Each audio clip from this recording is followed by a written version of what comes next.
Mateo capítulo 16, no lo hago de forma dolosa, ilustrativa únicamente.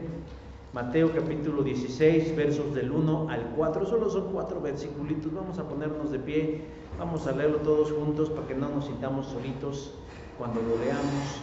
Son 4 sencillos pero sustanciosos y poderosos versículos. Mateo capítulo 16, versos del 1 al 4, todos a una voz. Y dice así la palabra del Señor: Vinieron los fariseos y los saduceos para tentarle, y le pidieron que le mostrase señal del cielo.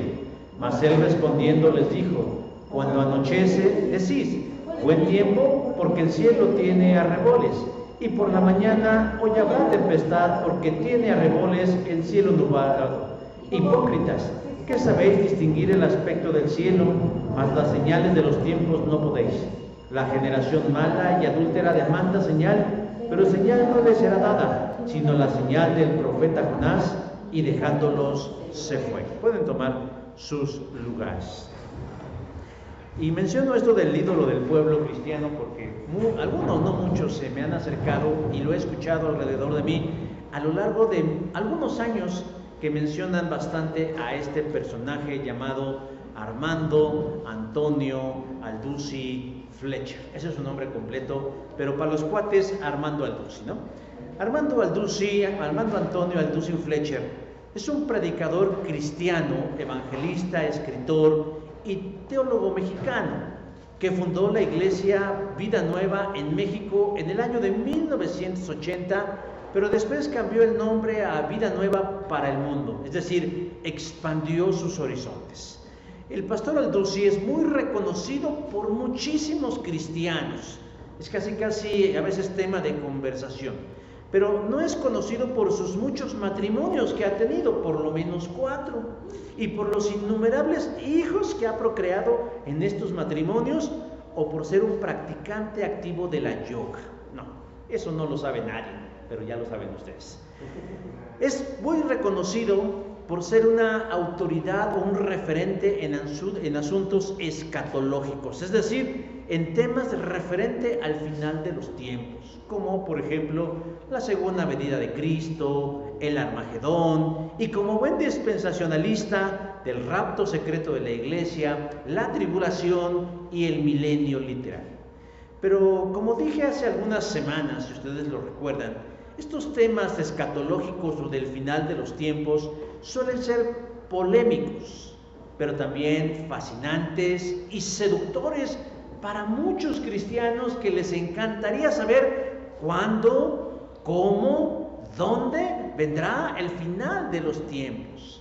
Pero así como el doctor Alducci tiene muchos fans, también tiene detractores, quienes lo exhiben cada vez que se equivoca en sus predicciones, porque sí, Armando Alducci se equivoca en sus predicciones. Por ejemplo, en el 2015, un sitio web de internet comentó algo que sucedió anteriormente en el 2014, en septiembre, cuando en el canal cristiano de televisión Enlace TV dijo que en el mes de septiembre del 2014 ocurriría el arrebatamiento secreto de la iglesia. Y cito textual las palabras de Armando Alducci: estoy seguro que nos vamos en el mes de septiembre, en la fiesta de las trompetas, porque se tiene que cumplir.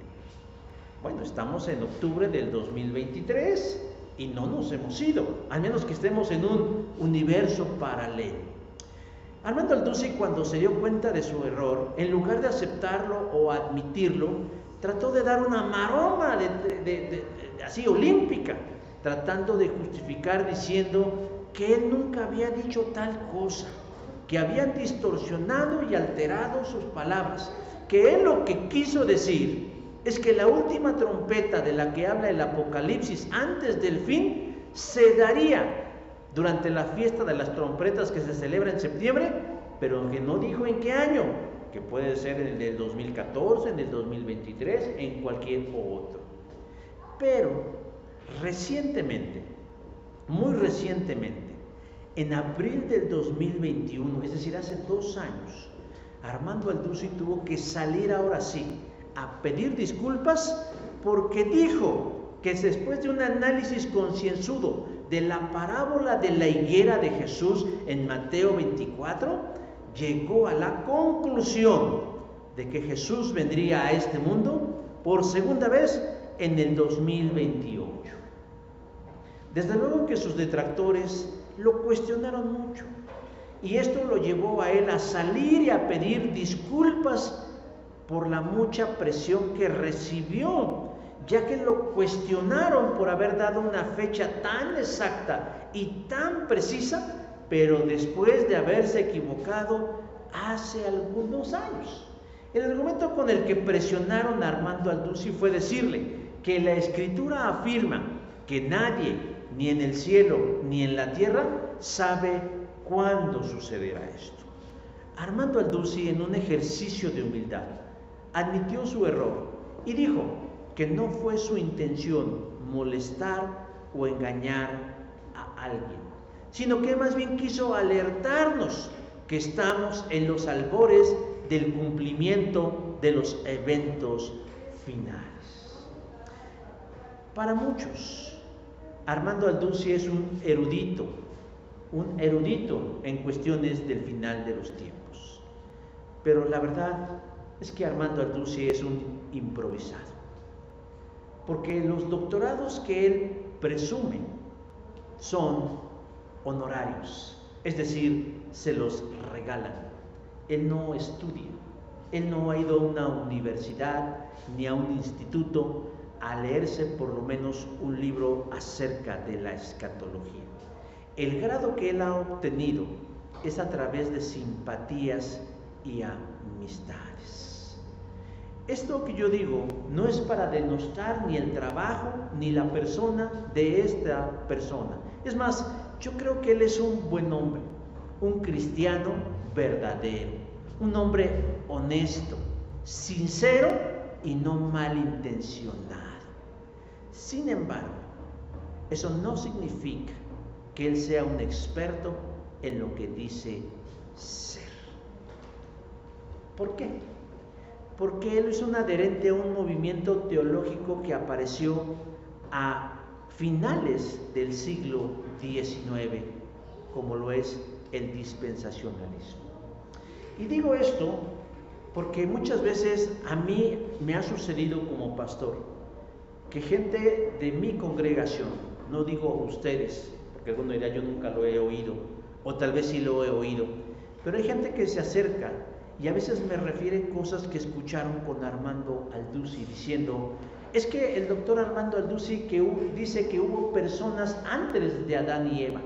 ¿Usted qué dice? Es que el doctor Armando Aldusi dice esto, y es que el doctor, me parece que son seguidores del trabajo de Armando Aldusi, y entonces empiezan a implementar en su archivo de enseñanza y de aprendizaje, mis hermanos y mis hermanas, enseñanzas que no son ciertas, que no son verdaderas. Ahora, Armando Aldusi no es un falso maestro, ni siquiera es un hereje. Es una persona imprecisa en lo que lee, si es que lo lee, pero su legado ha contribuido a que muchos creyentes se ubiquen en el error doctrinal. Y así como algunos abrazan la enseñanza de Armando Aldusi, hay quienes abrazan la enseñanza de otros en otras áreas del conocimiento de la Escritura, sin saber o sin verificar si esas personas saben o dicen ser lo que presumen decir. Jesús tuvo un desencuentro con los fariseos y los saduceos, acabamos de leer. ¿Quiénes son? Líderes religiosos de los judíos, quienes lo han instigado y molestado a lo largo de su manifestación en su ministerio terrenal. Pero luego de ese desencuentro de Jesús con los fariseos y los saduceos, dice el verso 5 que tuvo un encuentro con sus discípulos, a quienes les dice así a rajatabla, versículo 6, guardaos de la levadura de los fariseos y de los saduceos. Sus discípulos se quedaron con cara de ¿what? ¿De qué nos habla el maestro? No entendieron o le entendieron mal, porque pensaron que Jesús se refería a la falta de pan, versículo 8 del capítulo 16. Pero Jesús, conociéndolos que así son, les aclaró que no era por esa razón que Él les decía esas palabras, sino que se cuidaran, versículo 12 del capítulo 16, de la doctrina de los fariseos y de los saduceos. ¿A qué se refiere Jesús? La palabra doctrina, que a veces entendemos mal, significa enseñanza. De tal manera que si la parafraseamos en un lenguaje más cotidiano, Jesús les está diciendo: tengan cuidado de la enseñanza de los fariseos y de los saduceos. Jesús les advierte que deben de tener mucho cuidado de quién reciben la enseñanza acerca de los asuntos del cielo. Porque aun cuando fariseos y saduceos son una autoridad religiosa en Judá, su doctrina y la práctica de su doctrina no era acorde a lo expresado en las Escrituras, que en ese momento era el Tanaj, es decir, el Antiguo Testamento, sino que la han ido tergiversando y malinterpretando, añadiendo, leído mal, aprendiendo mal, corrompiendo el texto, para fines personales y egoístas. Un ejemplo de ellos era la práctica del día de reposo, conocido como el Sabbat. Jesús cuestiona duramente a los fariseos y los saduceos y ve en ellos tres cosas que Jesús les dice a sus discípulos y a nosotros que no debemos imitar, que no debemos continuar, porque han pasado más de 2000 años de cristianismo y el mal de una mala enseñanza ha ido permeando a lo largo de todo este tiempo, y a veces hay algunas que se mantienen vigentes, llevándonos como creyentes en lo individual y en lo congregacional por caminos equivocados, y en ocasiones sirviéndole de burla al diablo y al enemigo. Yo quiero hoy invitarlos a que juntos descubramos esas tres cosas que Jesús descubrió en los maestros de la ley, fariseos y saduceos, y que aun cuando tenían la revelación infalible de Dios, esta no los cambió. No porque la revelación fallara, sino porque el corazón de ellos tenían estas tres actitudes. ¿Cuáles son estas tres actitudes? La primera de ellas es que son incrédulos de Jesús. Versículo 1 dice: le pidieron que les mostrase señal del cielo. ¿Quiénes son los dos grupos principales de la religión judía? Los saduceos y los fariseos. Pero ¿quiénes son estos? Estos dos grupos ven en Jesús una amenaza, un riesgo. ¿Por qué? Porque Jesús, a través de su enseñanza, está desestabilizando la aparente armonía que existe en Judá.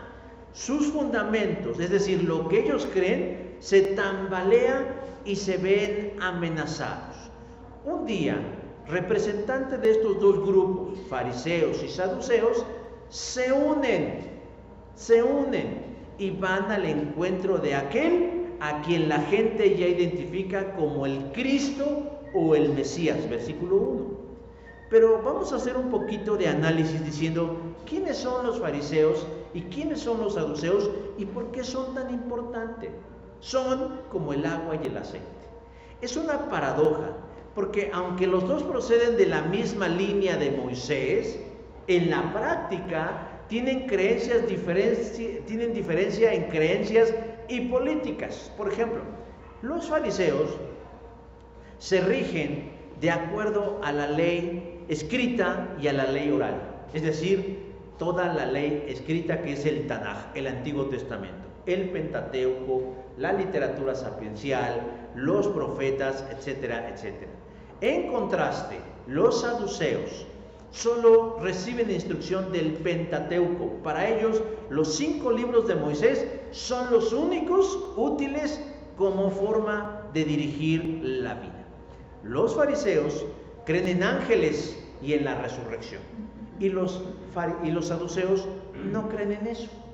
Los fariseos no son para nada políticos, se adaptan a vivir bajo cualquier gobierno siempre y cuando les dejen practicar su religión en paz. Por otro lado, los saduceos son aristócratas que colaboran con los romanos para mantener sus intereses y su poder. Los fariseos anhelaban la llegada del Mesías y los saduceos no, les daba igual. Ante estas grandes diferencias, como del agua y el aceite, ellos deciden unirse. ¿Y qué es lo que une a fariseos y saduceos en ese momento? La persona de Jesús, la obra de Jesús, las palabras de Jesús, pero no los une para lo bueno, sino que, como dije hace un momento, ven en él un peligro, de tal manera que hacen de lado sus diferencias y se unen para detener a aquel que amenaza sus enseñanzas. Se ponen de acuerdo y en comitiva van al encuentro de Jesús con una intención clara. Versículo 1, ¿cuál? Tentar a Jesús. ¿También los fariseos y los saduceos tientan a Jesús? Sí. En Mateo 4 ya vimos cómo el diablo tentó a Jesús con el propósito de demostrar que era quien decía ser, pero además con la intención de hacerlo caer para que se derrumbara el plan de Dios. Ahora, los religiosos vienen a Jesús y también lo tientan, lo quieren tentar, es decir, lo quieren poner a prueba, quieren examinarlo, quieren conocer qué es lo que realmente cree y hace esta persona, pero no con la intención de avalarlo, sino con la intención de descalificarlo delante de todos aquellos que lo siguen, es decir, quieren hacerlo tropezar. En el argot nuestro, es decir, le están poniendo un torito o un cuatro para ver si cae el Señor Jesús y entonces avergonzarlo delante de sus seguidores. Los fariseos y los saduceos no vienen a Jesús con la actitud investigadora como Nicodemo, Juan capítulo 3. Aunque Nicodemo es fariseo, él va al encuentro con Jesús para conocer el camino al cielo. Pero estos saduceos no, ellos van con un espíritu de incredulidad, porque le dicen: queremos que nos demuestres una señal del cielo. No le están pidiendo que les explique su conjunto de creencias, sino que les dé una señal del cielo que respalde, que avale que Él es quien dice ser el Mesías de Dios. Pero ¿qué clase de señal o prueba quieren los fariseos y los saduceos? ¿Qué no han visto o no han sabido de los milagros que Jesús ha obrado, en leprosos que ha sanado, en ciegos que han visto, en cojos que han caminado o endemoniados que han sido liberados? No, para ellos eso no es suficiente. Ellos denominan a esos milagros de Jesús como milagros de los hombres. ¿Qué significa esto? Son acciones que cualquier otra persona podría hacer. Por ejemplo, un libro sagrado del judaísmo es el Talmud, que no tiene nada que ver con la revelación de Dios. Dicen ahí algunos que el 80% del contenido de lo que está en el Talmud son milagros realizados por personas comunes y corrientes que nunca se asumieron como el Mesías de Dios. También la Escritura nos menciona que hubieron casos o momentos donde personas que no venían de parte de Dios obraron milagros. Por ejemplo, los magos de Egipto, cuando Moisés delante de Faraón convirtió su báculo en una serpiente, y los magos de los egipcios lo imitaron casi a la perfección. Lo mismo hicieron cuando sucedieron las plagas, y entonces también los magos pudieron casi copiarlas en su exactitud. Éxodo capítulo 7 y versículo 8. Es probable que por eso fariseos y saduceos no estuvieran convencidos de que Jesús obraba milagros de parte de Dios, porque los denominaban milagros de los hombres. Pero la pregunta sigue ahí: ¿qué tipo de señal esperaban ellos? Se puede suponer con mucha certeza que lo que ellos esperaban era una señal como la del profeta Elías, que hizo descender, que Dios hizo descender fuego del cielo para consumir el holocausto, y así demostrarle al pueblo y a todos los adoradores de Baal quién era el Dios verdadero. Segundo libro de los Reyes, capítulo 18. Pero lo que yo quiero que hoy veamos es la actitud de estos hombres incrédulos. En su fuero interno ellos no van realmente con un corazón abierto o dispuesto a ver si ese Jesús es quien dice ser. No, ellos ya van con una idea preconcebida, ya van con un prejuicio, convencidos de que Jesús es un charlatán, un mentiroso, un falso maestro, un engañador que quiere sacar provecho de la gente diciendo que Él es el Mesías. Pero están equivocados. Tienen delante de sí al Cristo, al Salvador. Pero ¿qué es lo que impide que ellos vean eso en Jesús? El pueblo común está viendo en Jesús eso. La gente lo reconoce. Ya sabemos por qué lo reconoce. Porque Dios obra en ellos y abre su entendimiento y pueden reconocer al pastor de las ovejas. Por eso Jesús dice: yo soy el buen pastor y mis ovejas me siguen. ¿Por qué? Porque oyen mi voz. Pero saduceos y fariseos tienen la mente cerrada, tienen la mente cauterizada, el entendimiento obstruido, y no pueden ver a Jesús como realmente el Mesías. Ellos tienen ya una idea acerca del Mesías. Ellos dicen, ellos en su cabecita, después de un análisis de los textos, han llegado a la conclusión de que el Mesías sería un tipo de caudillo militar, algo así como Judas Macabeos. Ustedes saben quién fueron los macabeos. Es una tribu, una familia de judíos que durante el tiempo intertestamentario lucharon en contra de los ejércitos asirios para liberar a Israel. Ellos esperaban que Jesús, o más bien que el Mesías, fuera una especie de rey David, guerrero, valiente, osado, militar, beligerante. Pero lo que ven en su lugar, lo que encuentran en su lugar, es a un humilde maestro que poco parece un libertador en contra de los romanos. Y eso alimenta más su incredulidad, tanto que no cuestionan sus creencias acerca de lo que ya habían aprendido acerca de los profetas. Hermanos, dentro del evangelicalismo hay sectores que ya se han casado con hipótesis, por ejemplo, acerca del final de los tiempos. Hay gente que hace especulaciones acerca de los tiempos que vivimos. Y yo podría mencionarles algunos personajes parecidos a Armando Alducin, como por ejemplo el pastor Bolaines o David Diamond, que es un judío que por cierto estuvo muy involucrado en un escándalo sexual hace algunos años, y que por cierto hoy lo compartieron en nuestro grupo de Jeremías, y yo lo borré porque dije, no vamos a permitir que un hombre como David Diamond, tan desprestigiado, ahora nos venga a enseñar, ¿verdad? Sobre todo porque se ha equivocado una y otra y otra y otra. Pero son gente que ya en su cabeza dicen, así va a ser el final de los tiempos.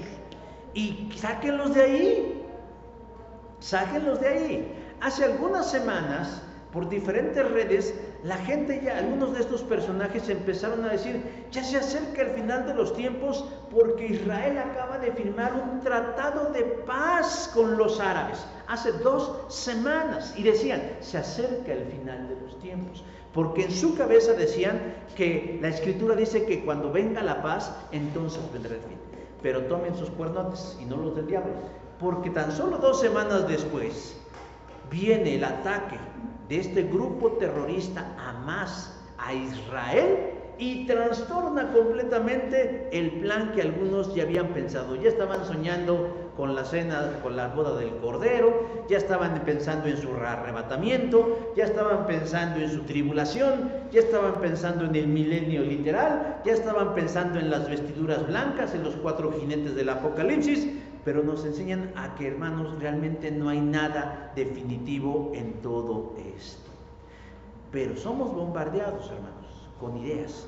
Y estas personas, cuando uno les dice, es que tu interpretación del texto no es correcta, actúan de la misma manera que fariseos y saduceos, que son incrédulos. Limitan a Dios a su propio conocimiento, a sus propias elucubraciones, a su propia dialéctica, a sus propios paradigmas. Lo encierran en una burbuja y algo que salga fuera de eso, ellos no lo aceptan. ¿Por qué? Porque son incrédulos. Son incrédulos acerca de Jesús. Yo podría casi asegurar que si Jesús les cambiara la jugada y volviera a venir en su segunda venida de la misma forma como vino en la primera, muchos de esos hombres lo cuestionarían como los fariseos y como los saduceos, de forma incrédula. ¿Por qué? Porque anteponen sus prejuicios, sus intereses y su reputación antes que la verdad de Dios. ¿Cuál es la segunda actitud que Jesús saca a relucir de estos hombres acerca de los fariseos y los saduceos como personas a quienes su doctrina no los ha corregido? La segunda es que no saben interpretar los asuntos de la eternidad. Versículo 3 dice, mas las señales de los tiempos no podéis. Luego de que los fariseos y los saduceos le piden a Jesús una señal, muy seguramente de mala manera, Jesús les contesta con algo muy desconcertante, pero se los voy a leer en una versión distinta, en la Nueva Traducción Viviente. Dice, al atardecer, ustedes dicen que habrá buen tiempo porque el cielo está rojizo, y por la mañana que habrá tempestad porque el cielo está rojo y nublado. ¿Les ha pasado que de pronto ustedes preguntan la hora y les dicen el día? Y preguntan el día y les dicen el por qué. Sé que no, eso es irracional e ilógico, pero puede llegar a suceder. Hagan en cuenta que ellos hablan de una cosa y Jesús parece que les está contestando otra. Lo que sucede es que a Jesús no le gusta dar respuestas sencillas y fáciles. Hay por ahí, la crítica textual se le conoce a este movimiento de personas que hacen análisis de la Biblia, estudios de la Biblia, y tratan como de hacerla lo más exacta posible. Y leyendo a unos teólogos liberales decían que los versículos 2 y 3 no aparecen en algunos textos antiguos. No aparecen. No están. Luego entonces ellos afirman que es muy probable que Jesús ni siquiera les haya contestado. Vamos a suponer que Jesús no les contestó, para que vean el lugar en el que Jesús consideraba a estas personas, ni siquiera dignas de respuesta. Pero como nada es concluyente en este sentido, nosotros seguimos utilizando el texto tal cual lo conocemos. Jesús les contestó, pero les contestó de una manera en la que ellos tenían que hacer un trabajo de mover la ardilla ahí en su coco y decir, ¿qué es lo que nos quiere decir este Señor acerca del clima? Jesús sabe perfectamente que estas personas tienen la mente oscurecida por su arrogancia y su prejuicio. Como dije hace un momento, ellos ya tienen ideas preconcebidas acerca del Mesías que les impide abrirse a un significado más claro y más lúcido acerca del Mesías. Es curioso, ahí vamos a ver un ejemplo. Es curioso, pero usted se ha puesto a pensar por qué Jesús en su primera venida no se manifestó a los sacerdotes del templo, a los levitas que son los ayudantes del templo. ¿Por qué Jesús no envió las señales de su venida a los que se supone son sus representantes en la tierra? Y lo hizo en lugar de eso a un modesto grupo de pastorcillos, que a un sumo sacerdote. ¿Por qué Jesús decidió presentarse como el Mesías ante un grupo de pescadores, de mujeres atormentadas, de cobradores de impuestos, en lugar de ir al templo y decirles, yo soy el Mesías? Porque Jesús sabe que esas personas ya estaban prejuiciadas con una sola manera de pensar respecto a Él, que creen que era la única, la verdadera y la auténtica. Pero Jesús les da tamaña sorpresa, porque en su primera venida lo hizo totalmente diferente a como ellos pensaban, no a como decía la Escritura que fuera.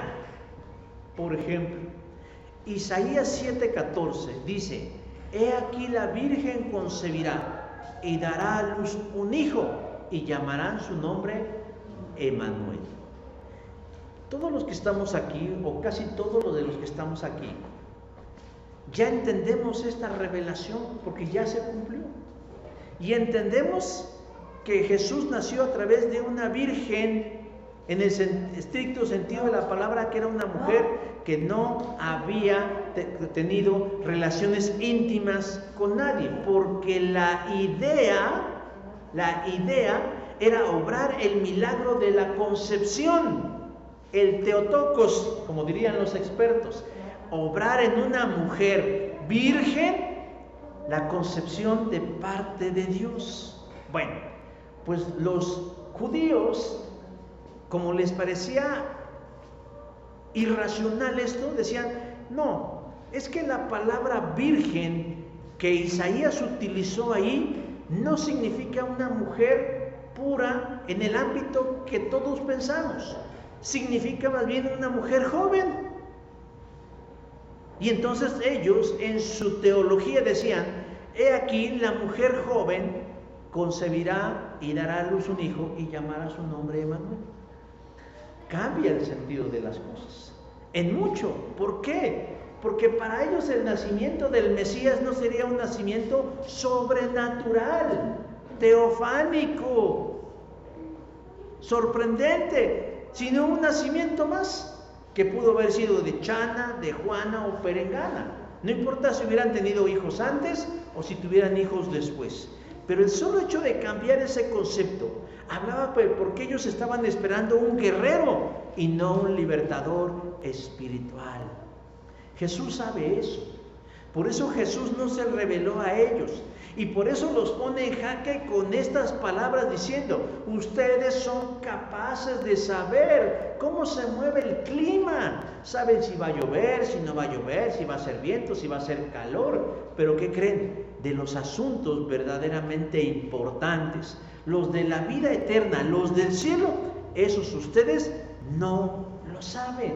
Son neófitos, son ignorantes. Se dicen ser expertos, sí, han estudiado en profundidad los textos, pero ¿qué creen? No son infalibles, se han equivocado en sus elucubraciones acerca de las revelaciones. Hermanos, ese es un golpe, es un cachetadón al ego de muchos que se creen que porque han leído 5 libros ya lo saben todo.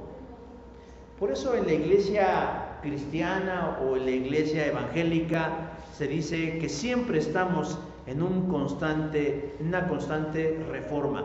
No que estemos estemos descubriendo cosas nuevas, sino que el Señor, con lo que ya nos dio, Él nos sigue abriendo el entendimiento para ir comprendiendo mejor su verdad. En la iglesia mayoritaria, ya saben cuál es, ¿verdad? La romana. Uno de sus principales dogmas de fe, ¿cuál es? La infalibilidad de su líder, es decir, la infalibilidad del Papa. ¿Qué significa esto? Que este individuo nunca se equivoca en sus enseñanzas y en sus apreciaciones. ¿Por qué? Porque dice él que él es el vicario de Cristo. Muchos protestantes, que nosotros no lo somos, cuestionan esta posición del prelado de Roma, que es infalible.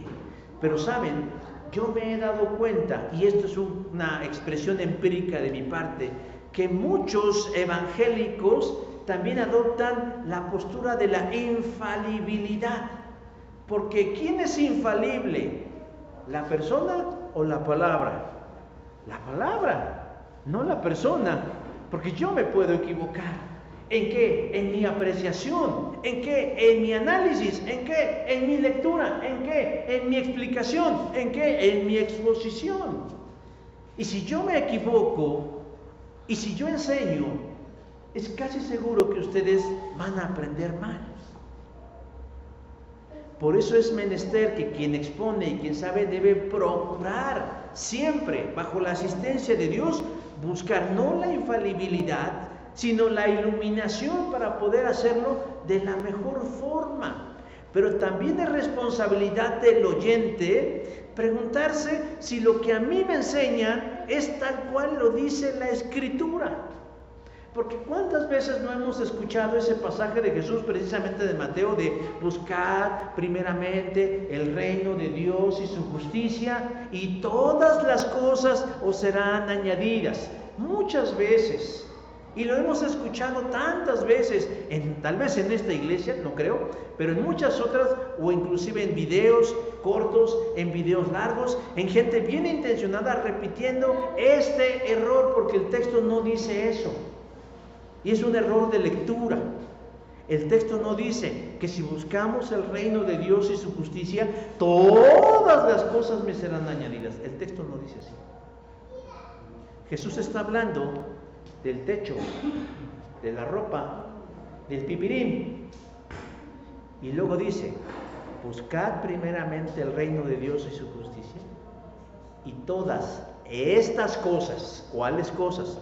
El techo, la ropa y el pipirín te serán añadidos. Pero ¿cuántas veces a la gente no le han dicho, ay, yo estoy esperando mi carro, oiga, estoy esperando mi casa, mi trabajo, mi dinero, pegarle a la lotería, porque en mi iglesia me han dicho que si yo busco el reino de Dios y su justicia, todo me será añadido? En algo tan sencillo, en algo tan pequeño, se convierte en un error. Y a ver, sáquenlos de allí. Hay gente a la que no le puedes decir eso porque, bueno, es que entonces cada quien su interpretación. No hay muchas interpretaciones de la Escritura, hay una. Aplicaciones puede haber muchas, pero interpretaciones solo tiene que haber una, y esa la da el Espíritu de Dios. Así pues, cuestionan el dogma de la infalibilidad del Papa a los romanos, pero muchos movimientos cristianos, sus líderes, pastores, apóstoles, profetas o padres espirituales, adoptan una actitud similar de infalibles. Nunca se equivocan y además poseen la verdad última. La verdad última. Hermanos, hay cosas, como dije hace un rato, se transmiten de generación a generación y la gente lo repite como si fuera verdad. Pero lo cierto es que Jesús dice, no saben interpretar, distinguir las señales de los tiempos. Saben acerca del clima, pero no saben distinguir las señales de los tiempos. Y todavía lo reitera, no pueden. ¿Y por qué no pueden? Porque son incrédulos. Y la tercera cosa que nos dice el pasaje en relación a estas actitudes que Jesús descubrió en ellos, es que aparentan lo que no son. Verso 3, ¿cómo los llaman? Hipócritas. Hipócritas. Jesús no utilizó esta palabra para insultarlos, porque Jesús es un caballero. Utilizó esta palabra para describirlo, porque la palabra hipócrita significa alguien que finge ser algo que no es. Y es una palabra que nació en el mundo del teatro griego. La gente se disfrazaba, se ponía máscaras o caretas y representaba un papel que no era en realidad, actuaban. Y es lo que Jesús les está diciendo a ellos.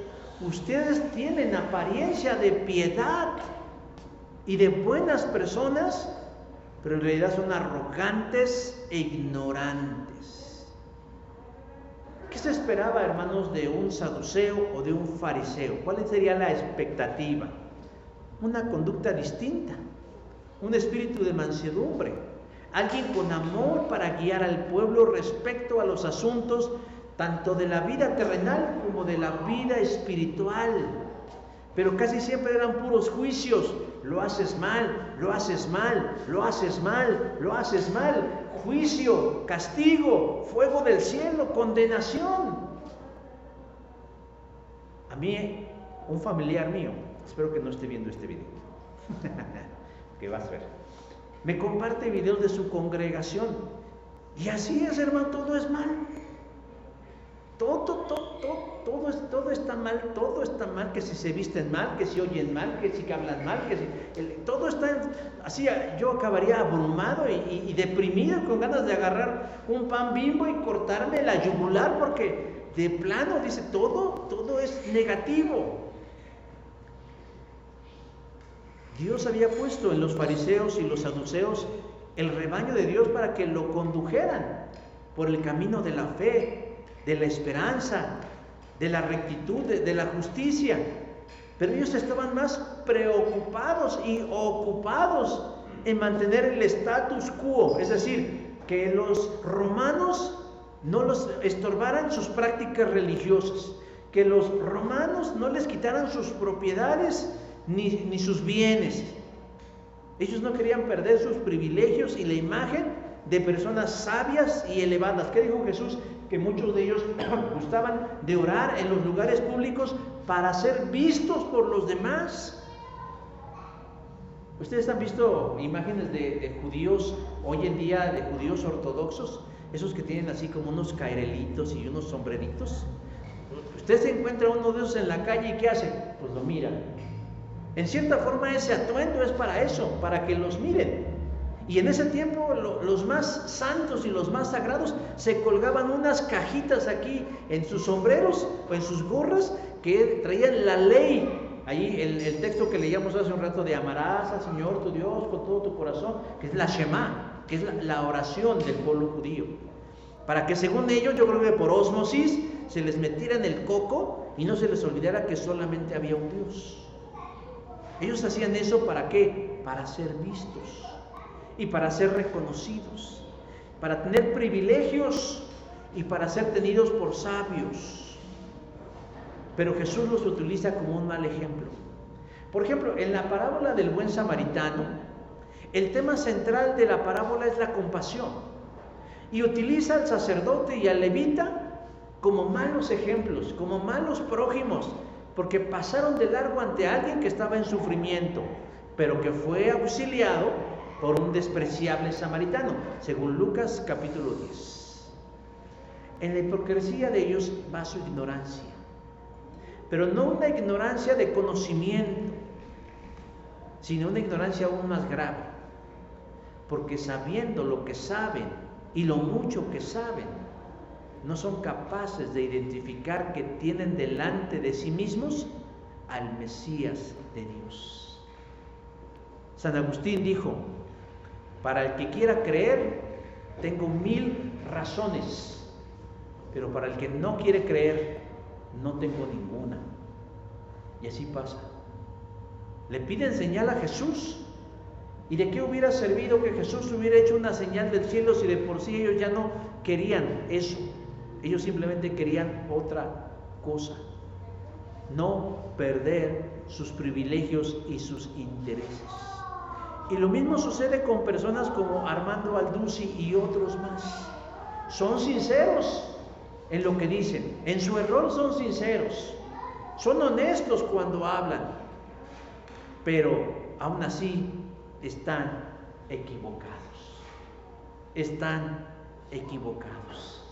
Ellos, fariseos y saduceos, eran un ejemplo para su sociedad. Inclusive Jesús los utiliza de modelo de referencia para el creyente común. Mateo 5:20 dice: yo les aseguro, estoy leyendo la traducción en lenguaje actual, yo les aseguro que si ustedes no son más obedientes que los fariseos y los maestros de la ley, nunca entrarán en el reino de Dios.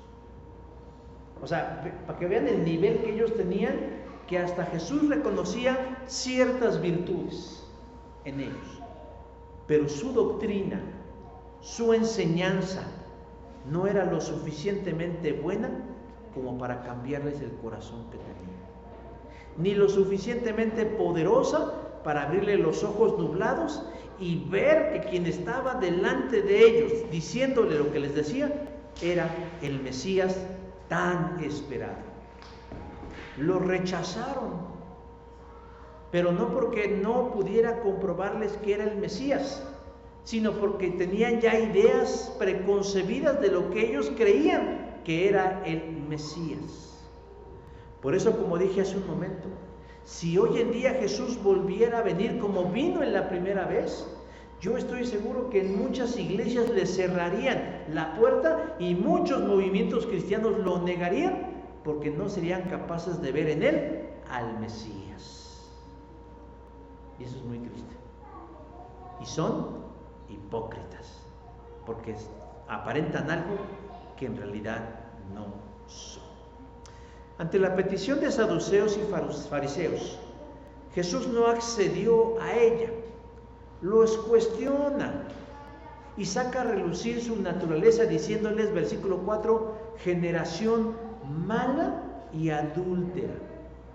Debió haber sido muy duro para ellos saber la opinión que algunos tienen acerca de su ministerio, porque ellos se creen piadosos y espirituales, pero a los ojos de Jesús son una generación mala y adúltera. Hay gente que cree que está haciendo la voluntad de Dios, solo que la ha leído mal y la ha entendido mal, porque la han hecho a través de los anteojos de su prejuicio y de sus propias ideas. No son dolosos, pero al final son perjudiciales. Pero al final Jesús fue condescendiente con ellos y les dio una luz de esperanza, porque Jesús no es absolutista como algunos de nosotros. Les dijo: demandan señal, pero señal no les será dada. Jesús está diciendo: la señal que me piden no se las voy a dar, sino les voy a dar la señal del profeta Jonás, versículo 4. ¿A qué se refiere eso? ¿A qué? A su resurrección. Jesús ya había hablado en Mateo 12:39 acerca de la señal del profeta Jonás, que estuvo 3 días en las entrañas de un pez. Y alegóricamente Jesús utiliza eso para hablar de que Él va a estar 3 días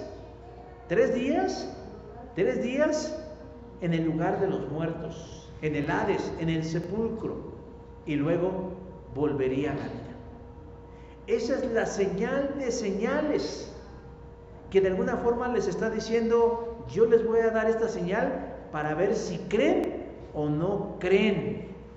Y si no creen, entonces nada es suficiente para que crean, porque tienen un corazón duro como piedra.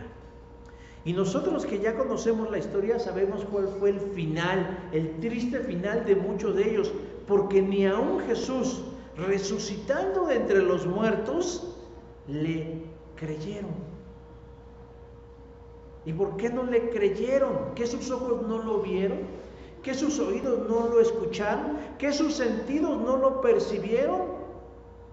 Porque dice la Escritura que Él se mostró a más de 500 personas.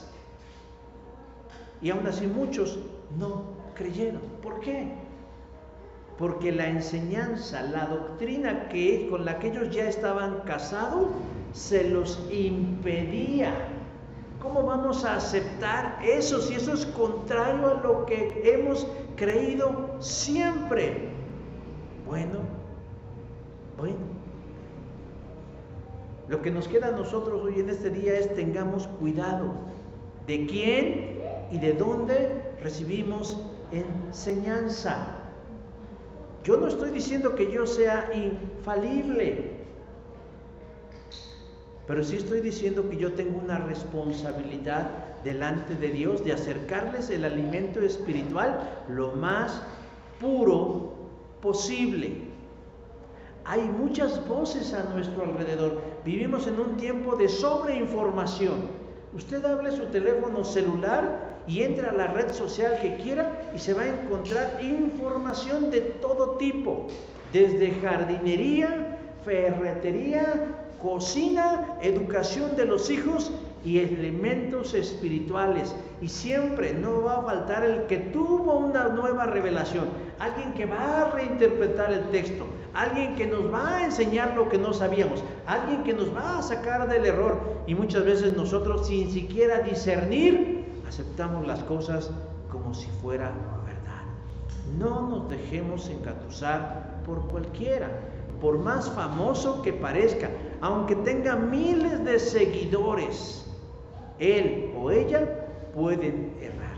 Lo mejor siempre será ir directamente a Jesús, que mediante su palabra viva y eficaz, Él nos dirá el camino de la verdad. No es una invitación a que cada quien haga su propia interpretación, no, pero sí a que podamos discernir y comparar a la luz de lo que dice la Biblia, las verdades o las palabras o las enseñanzas que otros nos dicen. Por ejemplo, en mi clase del martes, Ingrid atinadamente me hizo 2 correcciones y con humildad uno tiene que decir, ¿verdad? Me equivoqué. Ahí están. Y les dije, hermanos, corrijan estos 2 fallos de la diapositiva tal y tal, porque me equivoqué. Entonces, hermanos, hay que saber discernir todo lo que nos viene como enseñanza y nos guardemos, como dijo Jesús, de la enseñanza de los fariseos y de los saduceos. ¿Por qué? Porque esas nos conducen al error y en algunas ocasiones y en algunos casos puede conducir a la perdición, y eso es gravísimo. Vamos, hermanos, a terminar cerrando nuestros ojos y pidiéndole al Señor en oración su sabiduría y su inteligencia en los asuntos del reino. Padre del cielo, Padre de la tierra y Padre de todas las cosas, en esta hora, Señor, venimos ante ti, rogándote y suplicándote, Señor, que sea tu precioso Espíritu Santo el que afirme las verdades expuestas hoy en nuestras mentes y en nuestros corazones. Y aquello, Señor, que se coló, que permeó, que se pasó y que no venga de ti, yo te pido, Señor, que lo borres de sus mentes y los corazones de mis hermanos y mis hermanas. Porque lo que buscamos, Señor, no es sentirnos superiores a los demás. Lo que buscamos, Señor, es caminar en la verdad. Queremos andar en la luz. Queremos, Señor, caminar sin tropiezo y sin obstáculos, Señor, esta carrera de la fe que tú, Dios, en la que tú, Dios, nos has colocado. Y queremos hacerlo con la menor cantidad de obstáculos posibles.